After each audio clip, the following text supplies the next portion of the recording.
रामायण की बात हो और हनुमान जी की बात ना हो, ऐसे कैसे हो सकता है। तो मैं आपको एक हनुमान जी की कहानी सुनाता हूँ। एक बार हुआ यूं कि विष्णु जी ने गरुण देव को हनुमान जी के पास भेजा बुलाने। तब तक हनुमान थोड़े बुजुर्ग होने लग गए थे।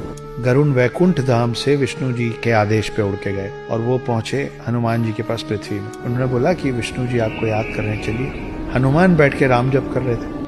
हनुमान बोले कि आप चलिए, मैं पीछे पीछे आता हूँ आपके। गरुण को लगा मुझे तो सिर्फ यही कहा गया था कि इनको इन्फॉर्म करना है, इनको सूचित करना है, मैंने अपना काम कर दिया।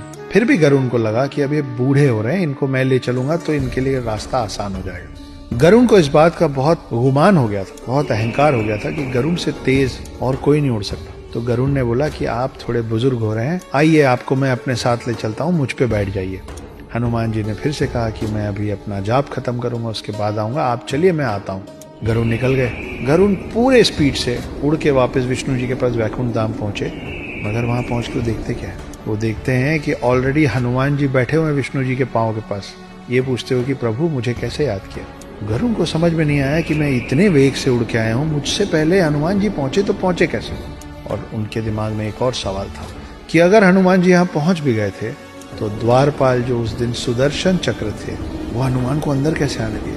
सुदर्शन चक्र ने हनुमान को विष्णु जी के पास आने से रोका क्यों नहीं। तो खोज शुरू हुई कि सुदर्शन चक्र है कहाँ, द्वारपाल सुदर्शन चक्र अगर द्वार पे नहीं है तो गया कहाँ।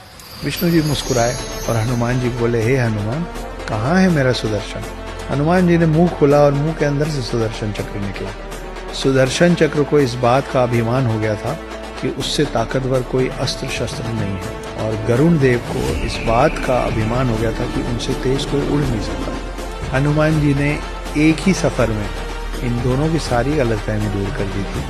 वो अस्त्रों में सर्वश्रेष्ठ सुदर्शन चक्र को निगल गए थे और गरुण से पहले विष्णु जी के पास पहुंच गए थे। ये हैं हमारे हनुमान।